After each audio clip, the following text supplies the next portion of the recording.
Hello and welcome to another absolutely beautiful day here in equally beautiful Nova Scotia. The skies are blue, the flowers are looking absolutely fantastic in all their glory, and the veg beds, the various veg beds, are producing left, right and centre. So much so, I've got my usual overflow of courgettes, zucchini, summer squash, whatever you want to call them. And I'm giving them away again, left, right and centre to all my friends. But like you, I still like them. But what to do with all these different summer squash? What recipes to cook them with? Well, I've actually got an absolutely fantastic recipe. Hang on, let me just get another zucchini, courgette, whatever you want to call it, that's ready to be picked.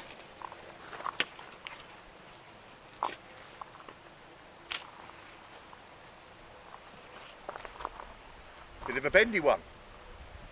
Another nice one, and I can combine that in a beautiful recipe with some tomatoes, another obviously fantastic fruit this time of year, and some beautiful tasty basil. Some of my favourite ingredients there. So why don't we pop off, retreat to the kitchen, and I'll show you what I've got in mind. I'll give you a hint. It's a beautiful roasted tomato, courgette and basil gratin. Ooh la la. Let's go, shall we? So welcome to Chef Farley's Taste Emporium, otherwise known as my kitchen. So we are going to make a roast tomato, basil and courgette gratin. So that's basically, we're going to chop everything up, stick it in a roasting dish and roast it for 40 minutes or so. There's a bit more to it than that, so let's get on with it. Right, first of all, I'm going to take 2 or 3 courgettes, depends how much it takes me, I think, to line this dish. I'm going to cut them up. So I've given everything a wash to start with. I'm going to cut the ends off. Then I'm going to cut these courgettes lengthways in sort of about centimetre-ish lengths.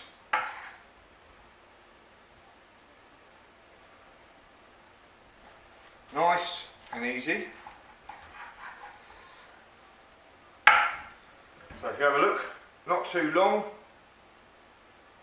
not too wide, not too thick, and not too narrow. Nice, good size there. So I'm going to cut all these courgettes this way, and then we want to try and get rid of some of the juice out of them. So let me cut the rest of these. Right, so I've chopped all 3 of these, sliced, shall we say, all 3 of these courgettes, and what I've done is I have put them on a plate, put a bit of sea salt on them, and then we want to, and because I've got so many, I've done a couple of plates, get some salt on them, and this one here.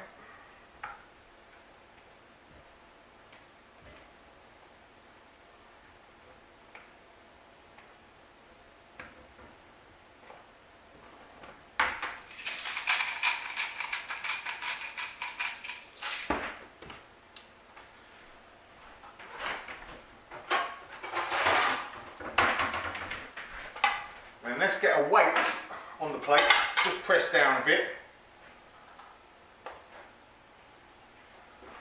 Put this other one on there. I'm going to press that down for a little while, and then hopefully it will get rid of some of the juices and we can like drain the juices off after a little while. So I'll put that to the side. Now what we're going to do is we're going to take these lovely tomatoes and the basil. We're going to saute it for a few minutes, and then I'm going to whiz it in the old mixer, blitz it up into a nice sauce. Oh, forgot the garlic. I need some garlic. So this is my own garlic. Again, I harvested this a few weeks ago, dried it off. And that's it now for the rest of the year. My own garlic, so I just need 1 clove, a nice beautiful clove. So we'll give that a crush.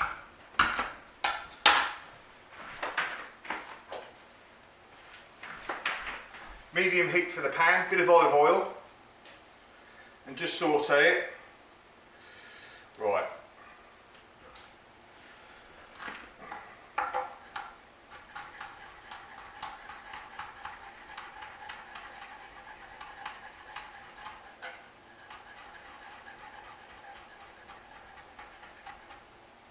Don't have to chop it up too much, got to whiz it around in the old mixer thing anyway.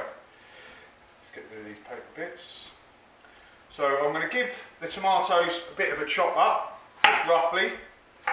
These are San Marzano, nice and meaty, always make a good sauce, San Marzano. But you can use any tomatoes, and in fact the original recipe said 400 grams of tinned tomatoes. But I have got 600 grams of tomatoes here. Can never have enough sauce, is what I say. So just chop your tomatoes up nice and... It's got a hole in it. Is there anything in there? No.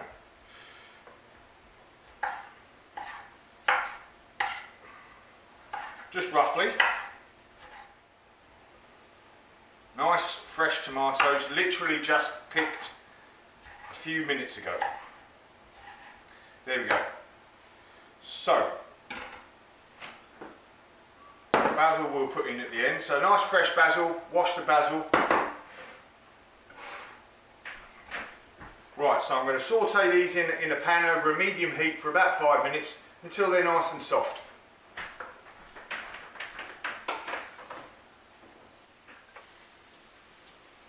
I'm going to give this basil a bit of a chop up. Not important how much, because obviously again we're going to whiz these around in the mixer. I'm going to put this basil in about 2 minutes before the end, before I take the tomatoes off the heat. What beautiful smell coming off this basil. And that's the wonder of the summer, and of August in particular. All this different beautiful veg coming together at the right time, all the different flavours, fresh, warm, straight off the vine or the plant, and absolutely delicious. I think within the next week or so I'll be getting my first sweet corn of the season. Can't wait for that. Absolutely straight off the old plants, can't beat it.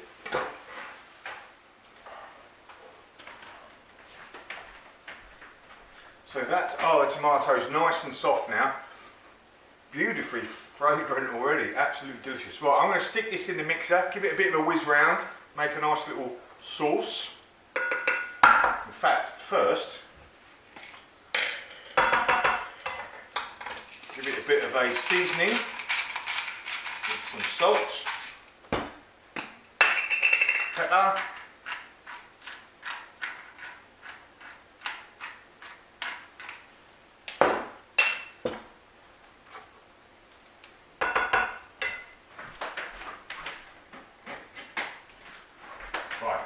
be right back.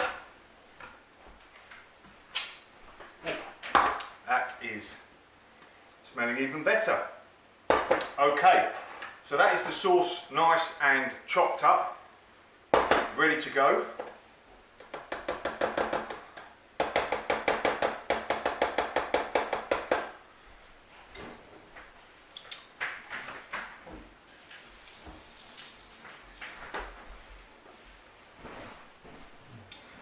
Right, to courgettes. So, I've got my oven-proof dish. I like a nice ceramic one. Could be a square one, could be a round one. Just as long as it's got nice high sides. Let's see about the liquid.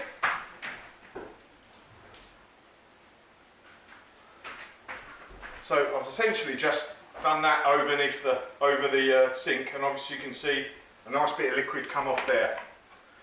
Right, so next part. So we got our tomato sauce. What I want now is about 100 grams of flour. Oh, nearly forgot.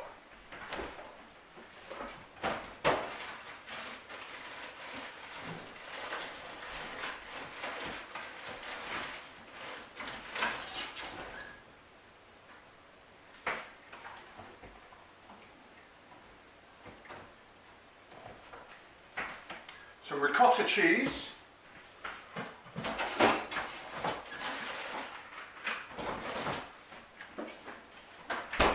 And some mozzarella. I've just got some slices here.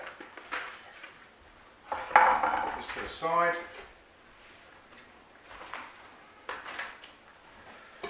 Mrs. F, keep to the side with no clothes on. Honestly, people think things people do for fame. Right, okay. So first up, let us lay a row of courgettes in the bottom.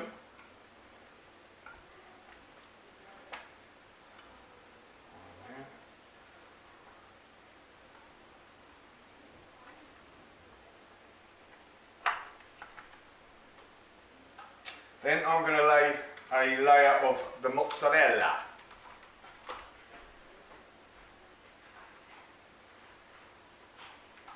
Just like that.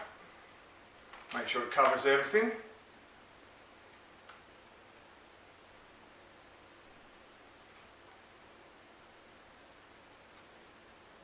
Beautiful. Excuse me. Then I'm going to cover the cheese with a nice layer of the tomato sauce.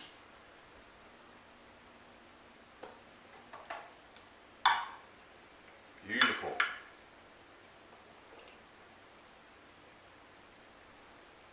Excellent. Let's have another layer of courgettes. You see where I'm going with this?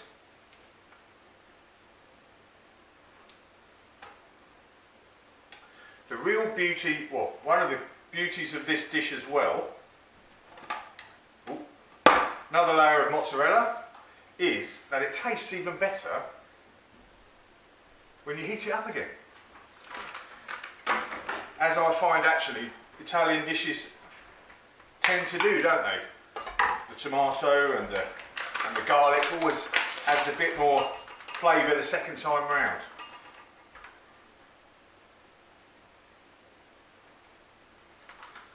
So here we go.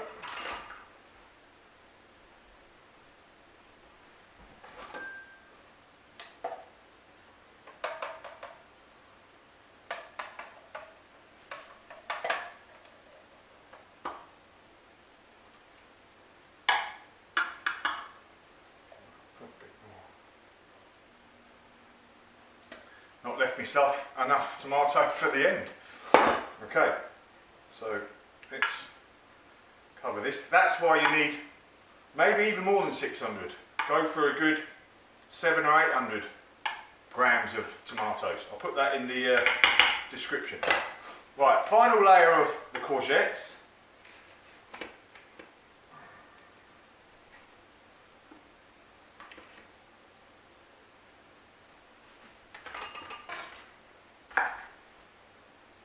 Just like that. And this time I'm going to put a layer of ricotta. Call me a rebel, wasn't in the original dish but I fancied that and it's come out nice. Right, so a nice layer of that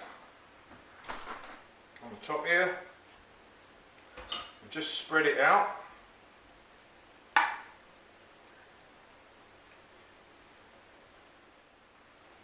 Get it in there, want lots of nice cheese flavour in there. So, you know, you can stick to the mozzarella if you want, but I liked adding this little difference into my recipe. Right, final layer of the tomato sauce, which I've left myself, as you can see, a bit short on.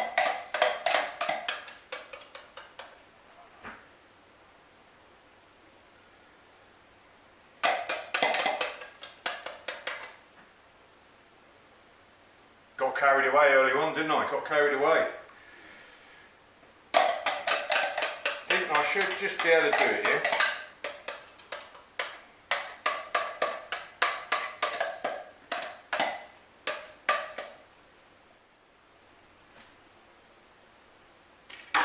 And the final ingredient now, I've got 50 grams of breadcrumbs.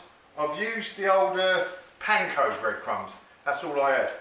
So you can use any sort of breadcrumbs, and then 10 grams of Parmesan cheese. So we've got a triple cheese concoction here. And we're just going to give that a good sprinkling over the top. This will give a nice crunchy topping with that bit of flavour that only Parmesan can in a nice Italian-y sort of dish. So I've got the oven at 400 Fahrenheit. I think that's about around 200 centigrade, something like that.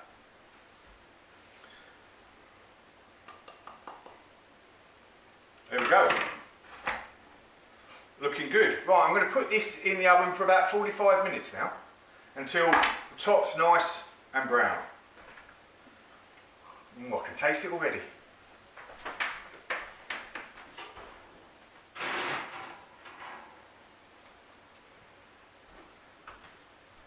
At this moment, I absolutely wish they had invented smell-o-vision, because that smells ridiculously nice. Okay, so that's been in there for 40 minutes. I'm going to let this cool down now. While I'm letting it cool down, I'm going to admit to a bit of a mistake. I think, as you can see beside me, I have some flour and some egg. I was supposed to dip the courgettes into the egg, then the flour, and then place them in the bowl. But obviously I've forgotten. In my excitement in putting the dish together, I forgot. So my apologies. Actually, I've done that before, so it doesn't really matter, although it's going to add a little bit more taste. But that's not in there, so forget that. Let's let this cool down a touch, and then we can taste it. I think this is going to be delicious. Okay, so we've debarked outside, and this is what summer's all about, isn't it? Beautiful summer evening, beautiful food cooked straight from the garden. And while this was cooling down, I went out, picked some green beans, and I've just quickly cooked them, boiled them for 4 minutes. Absolutely delicious. So let's have a look at this.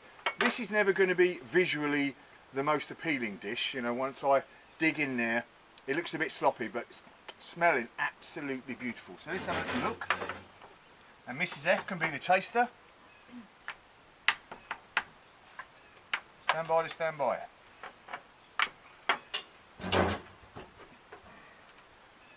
Oh yeah. There we go. Right. Very much like a lasagna, but without the pasta. Without the lasagna. Yeah. Oh, Oh, yeah, baby. got an extra bit there. Yum, yum, yum. Right, Dig in. dig in, have a taste.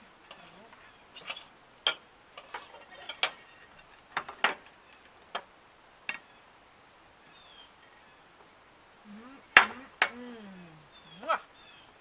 Nice one. Nice one. Oh yeah. Let's try and get this bit here off. Right. Let's put some beans there. And there we go. Mrs. F has done the tasting. Not just me going, mwah. I think that is a success. Roasted courgette and tomato and basil gratin. Ooh la la. Bon appétit. Job's a good one.